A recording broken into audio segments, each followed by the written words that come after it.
बाप रे, भूत भूत ऐसे जोर से चिल्लाने लगता है। तुम्हें मुझसे अब कोई नहीं बचा सकेगा। और ऐसे वो भूत उसे गांव की सरहदों पे स्थापित उसके घर ले आती।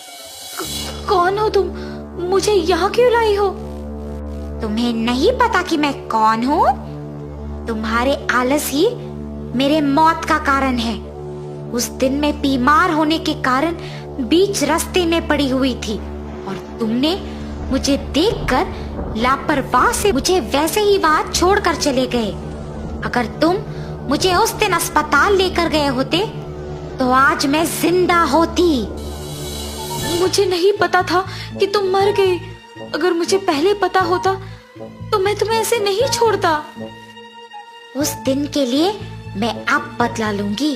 अब से हर रोज तुम मेरे लिए खाना बनाओगे और मेरे सारे काम करोगे। मैं अपने खुद के घर में ही काम नहीं करता हूँ, मेरे ही काम मेरी बीवी करती है। और तुम कह रही हो कि मैं तुम्हारे सारे काम करूं? मैं नहीं करूंगा। उसकी बातें सुनकर भूत को बहुत गुस्सा आता और वो उसका गला जोर से पकड़ लेती है।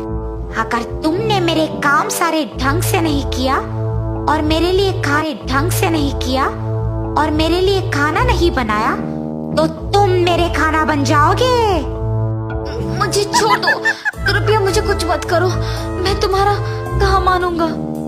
और ऐसे कहने पर वो उसे छोड़ देती है। वीरेंद्र डर के मारे उस भूत के सारे काम करता है।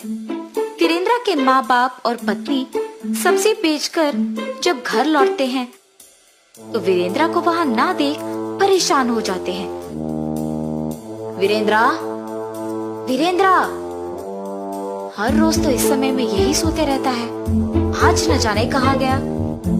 आप रुकिए ना ससुर जी, मैं बाहर जाके देख कर आती हूँ। सुचित्रा, आप रुकिए ना ससुर जी, मैं बाहर जाके देख कर आती हूँ। सुचित्रा बाहर जाकर उसके सामने आए हर एक इंसान को उसके पति के बारे में पूछती है, लेकिन किसी को वीरेंद्र ना दिखने के कारण उसे कुछ नहीं पता चलता है और वो उसके घर निराश होकर वापस चले जाती है। ऐसे ही बहुत दिन गुजर जाते हैं। एक दिन सुचित्रा को एक आदमी मिलता है। सुनिए, क्या आपने मेरे पति को कहीं देखा है? हाँ, कुछ दिन पहले एक औरत उसे गांव के सरहदों के पास मौजूद उस खाली घर के अंदर ले जा रही थी। उसके बाद तो मैंने उसे कहीं नहीं देखा। ये सुनने के तुरंत बाद वो उस घर के पास जाती है। वीरेंद्र दुखी से खाना पकाते रहता है। अगर मैं भी मेरे परिवार के साथ काम कर रहा होता तो बहुत खुश होता। अगर मुझे आलस नहीं होता तो आज मुझे ये दिन नहीं देखना पड़ता। मेरे ही लापरवाही और आलस के कारण ये सब हुआ है। अगर मैं ऐसा नहीं होता तो उस दिन उस औरत को बचाता और ऐसे एक भूत के लिए सारे काम नहीं करता।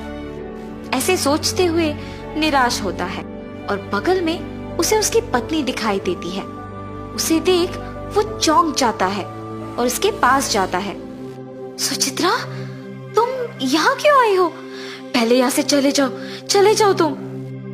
अरे, आप किसी को बताए बिना यहाँ क्यों आए हैं? ऐसे वो दोनों बात करते हैं और वहां वो भूत आती है। मेरे कारण तो मर गई हो, इसमें मेरी बीवी की कोई गलती नहीं है, उसे कृपया कुछ मत करो। ये कह के उसके बीवी को वो जो कुछ भी हुआ बताता है और उसे वहां से जाने के लिए कहता है।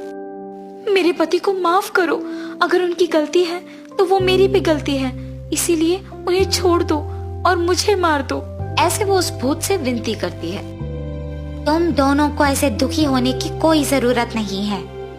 तुम्हारे पति को मारने से मेरे प्राण तो वापस नहीं आएंगे, इसीलिए मैं किसी को कुछ नहीं करूंगी। ये कह के उन दोनों को दुखी देख वीरेंद्र को माफ करके वहां से वो भूत गायब हो जाती है और तब पति पत्नी दोनों खुशी से उनके घर वापस लौटते हैं।